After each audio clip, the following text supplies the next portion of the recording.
इंद्रधनुष्य इंद्रधनुष्य इंद्रधनुष्य इंद्रधनुष्य. श्रोते हो, नमस्कार. इंद्रधनुष्य या कार्यक्रमात मी मंजिरी गोखले आपल्या सगळ्यांचं मनापासून स्वागत करते. श्रोते हो, आपल्याला माहिती आहे, पत्रकारिता हा लोकशाहीचा चौथा स्तंभ असं मानलं जातं आणि मराठी पत्रकारितेचे जनक म्हणजे दर्पणकार आचार्य बाळशास्त्री जांभेकर. त्यांच्या नावानेच दर्पण हा पुरस्कार दरवर्षी दिला जातो.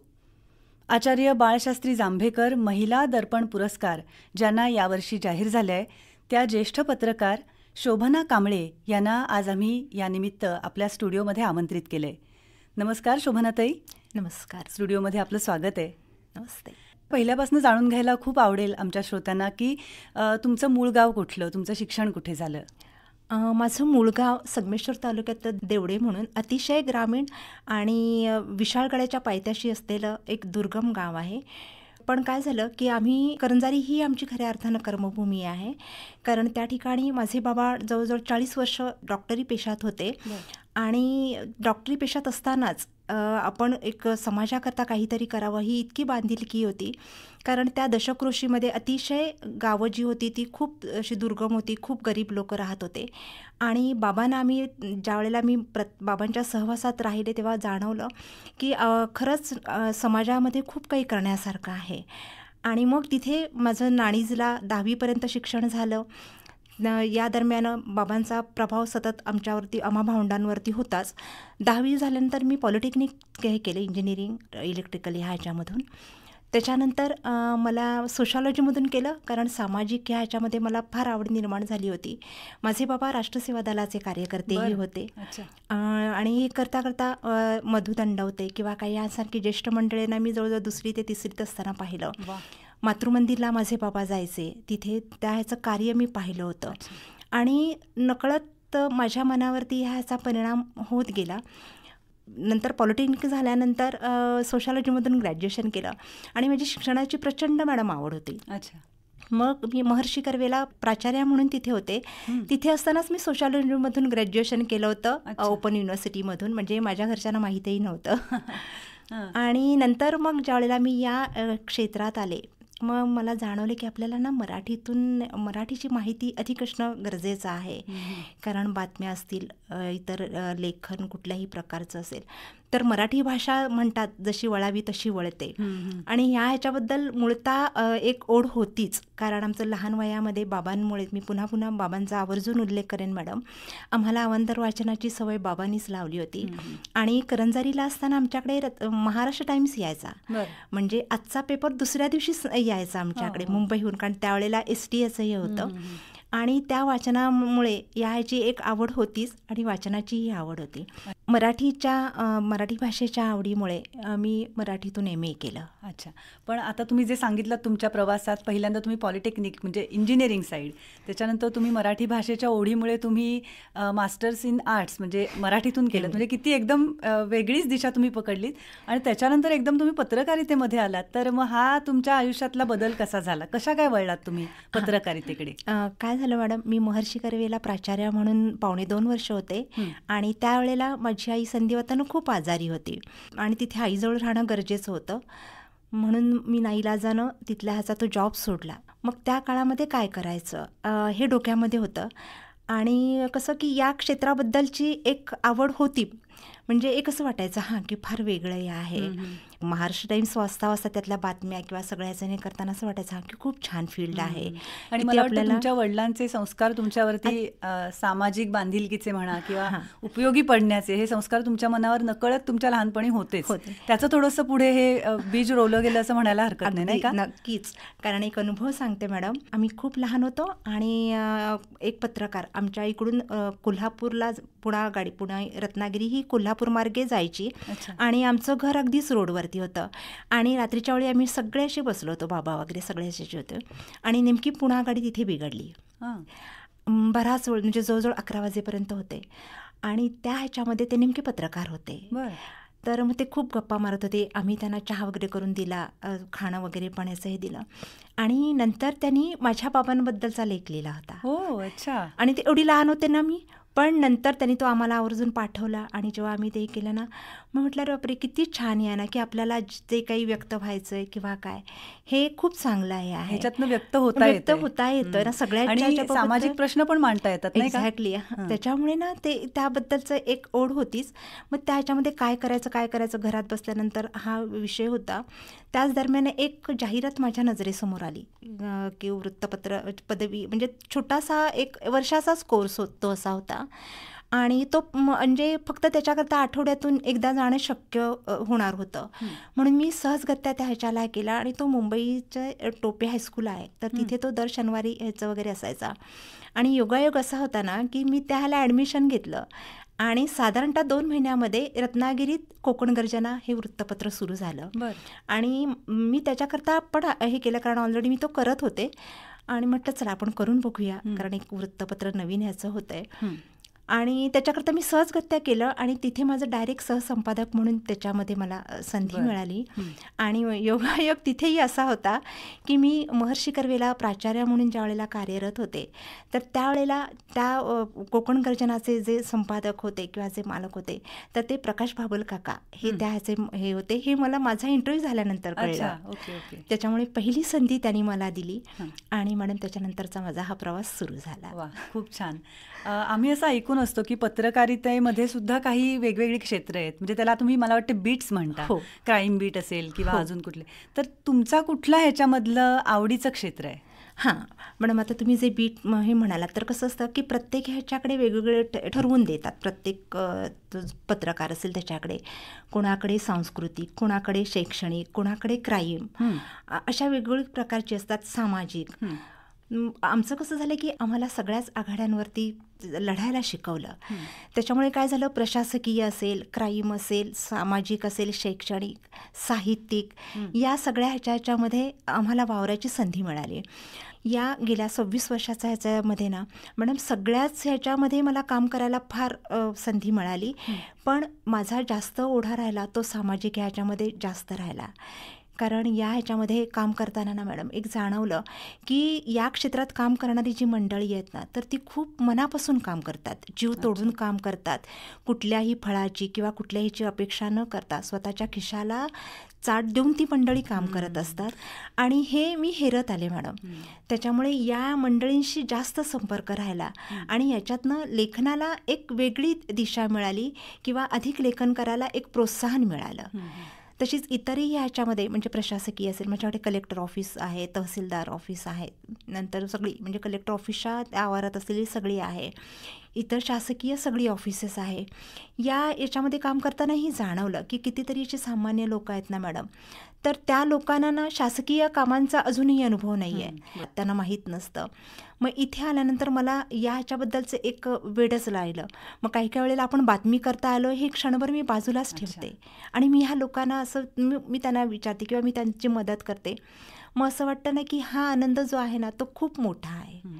त्याच्यामुळे हे फार छान, म्हणजे बीट जरी असं ठराविक असं नसतं ना, तरी एकाच वेळेला आम्हाला असंख्य अनेक बीटमध्ये काम करण्याची संधी मिळाली. आणि तुम्हाला ह्याची मुळातच आवड असल्यामुळे तुम्हाला त्याच्यामध्येच कम्फर्टेबल जास्ती वाटत असावं.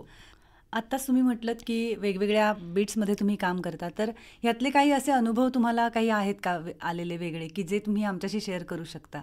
हो ना मॅडम, म्हणजे या ह्याच्यामध्ये आणखीन एक जाणवलं की पत्रकार म्हणून केवळ तुम्ही अशी कुठली तरी याची भाषा, म्हणजे एक बाबा आपण पत्रकार म्हणजे खूप कोण वेगळे आहोत म्हणून काहीतरी यांच्यावरती दबाव आणून आपण हे करून घ्यायला हवं, तर असं नाही आहे.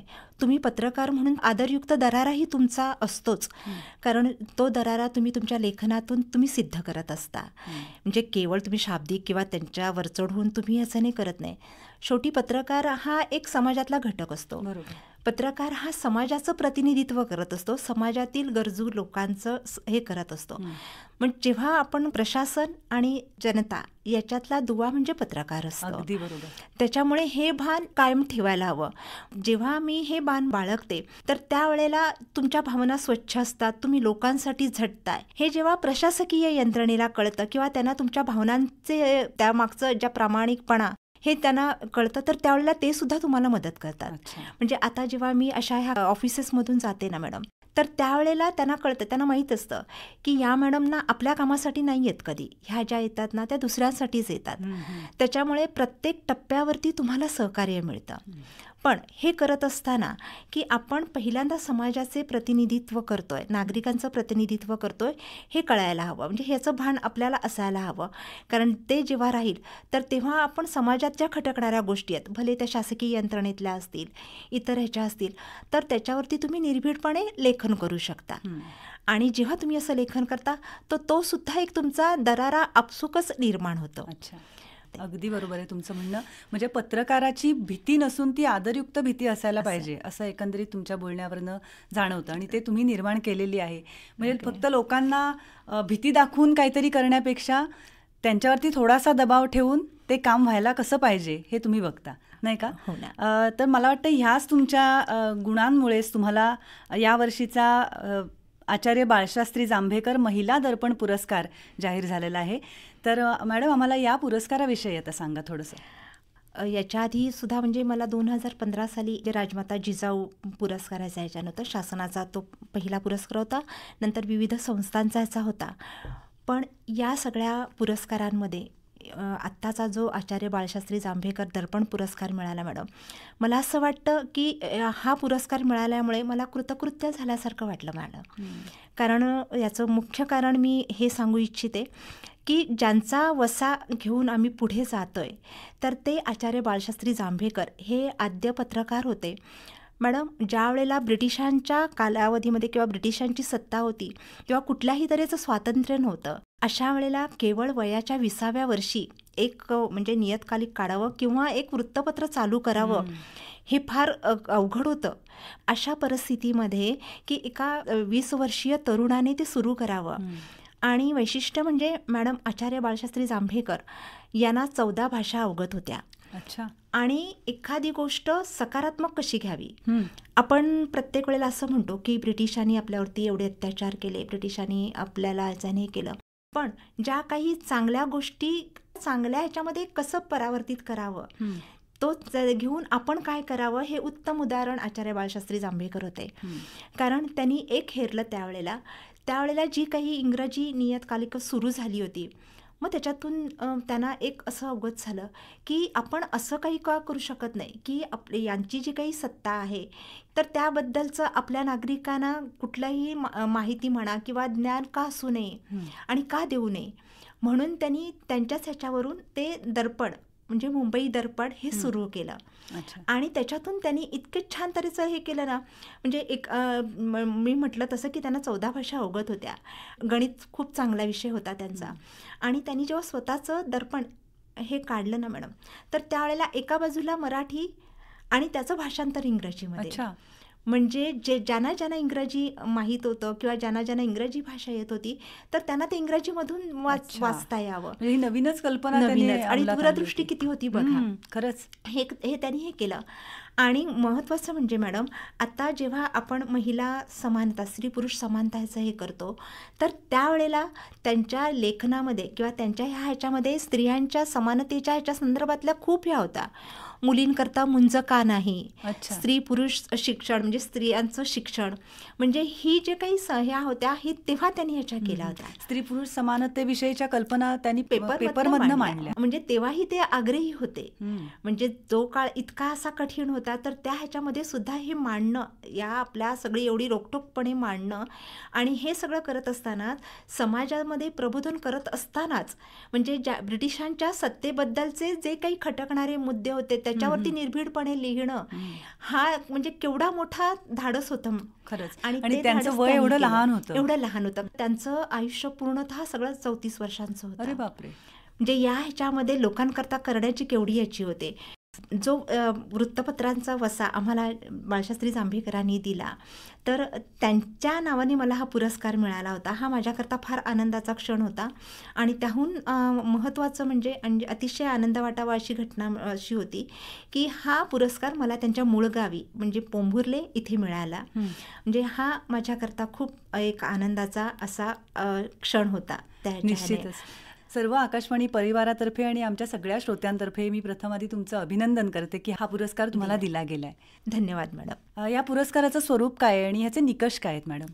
हां मॅडम, त्यांनी आताचे हे जे पुरस्कार जे दिले गेले हे त्यांनी पूर्ण राज्यस्तरीय एकूण 7 पुरस्कार त्यांनी हे केले.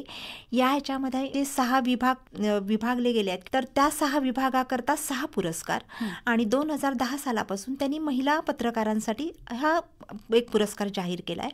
आणि एक धाडसी पत्रकार म्हणून एक पुरस्कार ते देतात. आणि एक जो आहे तो ज्येष्ठ संपादक, असे 9 पुरस्कार त्यांचे गेल्या 32 वर्षापासून इथे दिले जातात. आणि म्हणजे ज्या संस्थेनं हा दिला आहे म्हणजे तो महाराष्ट्र पत्रकार कल्याण निधी ही ती संस्था आहे आणि ही सातारची आहे. पण गेले 32 वर्ष आणि पोंभुर्ले या ठिकाणीच या पुरस्कारांचं वितरण होतं, हे महत्त्वाचं आहे. म्हणजे ज्यांनी पत्रकारितेचा वसा इतर पत्रकारांना दिला आहे तर त्यांच्या जन्मगावी ह्याचं वितरण होतं, हे फार महत्त्वाचं आहे. निश्चितच. आणि त्यामुळे मला ह्या पुरस्काराचं अतिशय खूप मला भाग्यवान समजते की हा पुरस्कार मिळाल्याबद्दल. आणि 2010 सालापासून हा महिलांनाही देण्याचं एक वेगळा पायंडा या संस्थेने पाडला आहे. वा, निश्चितच कौतुकास्पद आहे. आता तुम्ही बोलत होतात त्यामध्ये तुम्ही असा उल्लेख केलात की आचार्य बाळशास्त्री जांभेकर यांनी त्या काळी सुद्धा स्त्री पुरुष समानता याविषयी त्यांनी लेखन केलं. तर आजच्या समाजामध्ये तुम्हाला काय वाटतं मॅडम की या पत्रकारिता या क्षेत्रामध्ये ही समानता तुम्हाला दिसते का? आणि जर स्त्रियांनी यायचं असेल ह्याच्यामध्ये तर काही वेगळी वागणूक मिळते का? मी ज्या वेळेला या ह्याच्यामध्ये आले म्हणजे एक 26 वर्षापूर्वीचा हा काळ पाहिला तर त्यावेळेला महिला पत्रकार या ह्याच्यामध्ये नव्हत्या. त्यावेळेला थोडंसं दडपण वाटत होतं, कारण कसं होणार, मुळात मी आले होते ते एक आवड म्हणून आले होते. त्यावेळेचा माझा अनुभव असा काहीच नव्हता, या ह्याच्यातला काही नव्हता. पण त्यावेळेला थोडंसं दडपण होतं. गर्जनामध्ये आल्यानंतर एकंदरीत म्हणजे प्रकाश भाबल त्यांचा एवढ्या वर्षाचा गाढा अनुभव होता, तर त्यांचा अनुभव फार मला उपयोगी आला. त्यांनी बातमी आणि लेख आपण सरसकट लिहितो, पण बातमी ही थोडक्यात असते, त्यात तुमचं मत नसतं. तर ते बातमी म्हणजे काय आणि लेख हे काय, म्हणजे इथपासून त्यांनी सगळ्या ह्याचं नॉलेज ह्याच्याकरता दिलं. त्याच्यामुळे नंतरचा प्रवास खूप चांगल्या ह्याच्याने झाला. आणि मॅडम माझी सुरुवात मी सांस्कृतिक ह्याच्यामधून खूप चांगल्या तऱ्हेने केली होती, कारण मुळात मी म्हटलं तसं की माझा मराठीचा खूप आवड होती, मला अतिशय आवडायचं. आणि त्याच्यामुळे बातमी समोरसून मी लिहित गेले सांस्कृतिक ह्याच्यामध्ये. त्याच्यामुळे हळूहळू मी घडत गेले. पण त्यावेळेला ना एकटी मी होते तरी मला नाही जाणवलं की आपण महिला आहोत, आपल्याला काहीतरी वेगळं तरीनं कुठेतरी असं कमीपणा मिळतोय का किंवा काय असं. त्याच्यामुळे जे या क्षेत्रातली जी ज्येष्ठ मंडळी होती तर त्यांनी मला खूप सांभाळून घेतलं, खूप चांगल्या तऱ्हेनं हे करत गेलं. आणि नंतर जेव्हा त्यांच्या लक्षात आलं की ही फार व्यवस्थित आणि सिन्सिअरली करते या ह्याच्यामध्ये, त्याच्यामुळे सतत सहकार्य मिळत गेलं. त्याच्यानंतरही आता आमच्या महिला पत्रकार या ह्याच्यामध्ये आल्यात, खूप चांगल्या तऱ्हेनं त्यांनीही त्यांचं स्थान निर्माण केलं आहे आणि खूप चांगली आहे.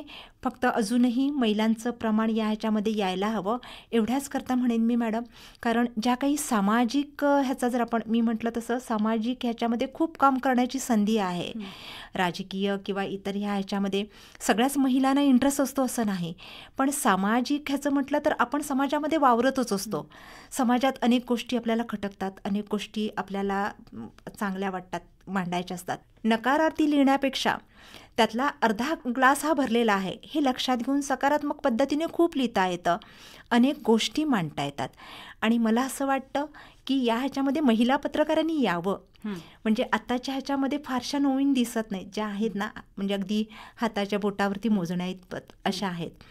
पण महिलांनी या ह्याच्यामध्ये यावं एवढ्याच करता की महिलांविषयीच्या अनेक अशा समस्या आहेत की जेव्हा महिलांची संख्या वाढेल मॅडम तर त्यावेळेला अनायसे एक दबावगट निर्माण होईल. आता मी जेव्हा या ह्याच्यामध्ये वावरते ना, एक मला थोडीशी खंत अशी वाटते की जेव्हा एखादा कुठलासा महिलांविषयकचा हा येतो ना तर प्रश्न येतो, तर त्यावेळेला तेवढं ठोसपणे मांडणारा दबाव गट सुद्धा तेवढा मोठा असायला हवा आणि तो महिलांचाच असायला हवा. महिलांचे प्रश्न महिलाच जास्ती चांगल्या पद्धतीने जाणून घेऊ शकतात. अगदी बरोबर. त्याच्यामुळे महिला जर जास्त ह्याच्यामध्ये आल्या ना, तर त्यांना खूप करिअर करण्यासारखं आहे. खूप चांगलं हे क्षेत्र आहे. आणि मला वाटते तुमच्यासारख्या अनुभवी सहकारी आहेत त्या निश्चित त्यांना मदत करू शकतील. नक्कीच करू, फार आवडेल. कारण या ह्यांनी जर तयारी दाखवली तर खरंच आवडेल मॅडम की आम्हाला आमच्या एक आणखी नवीन मैत्रिणी तयार करणं.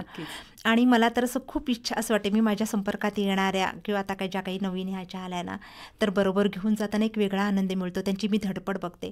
आणि एक मला कौतुकाची बाब अशी वाटते ना मॅडम, की आमच्यापेक्षा पण नवीन ज्या आता येतात ना, तर त्यांच्यामध्ये त्या धाडसी आहेत, काहीतरी करण्याची त्यांच्यामध्ये तयारी आहे आणि खूप त्या कष्टाळूही आहेत. आणि आता तर इतकीच हे आहे ना मॅडम, की इतके अभ्यासक्रम झाले आहेत, त्याच्यातून त्या तयार होऊ शकतात. आणि म्हणजे इतर मोठ्या शहरात तर आहे संधी. त्याच्यामुळे त्यांनी खरंच या ह्याच्यामध्ये यावं. त्यांनी सामाजिक जे काही समस्या आहेत त्यांचा त्यांनी नक्की अभ्यास करावा, त्या त्यांनी समजून घ्याव्या आणि त्याच्यावरती खरंच लेखन करावं. नक्कीच, कारण त्याची खरंच गरज आहे. नक्कीच. मला वाटते श्रोते हो, तुमच्यापैकी ज्या महिला या क्षेत्रात येऊ इच्छितात त्यांना निश्चितच मॅडम नक्की मदत करतील. मॅडम, तुम्ही इथे आलात आणि या एकंदरीत पत्रकारिता याविषयी आम्हाला अतिशय छान पद्धतीने सगळं आम्हाला समजावून सांगितलं. तुम्हाला मिळालेल्या पुरस्काराविषयी आम्हाला माहिती दिलीत, तर त्याबद्दल पूर्ण आकाशवाणी परिवारातर्फे मी आपले मनापासून आभार मानते. धन्यवाद. धन्यवाद मॅडम.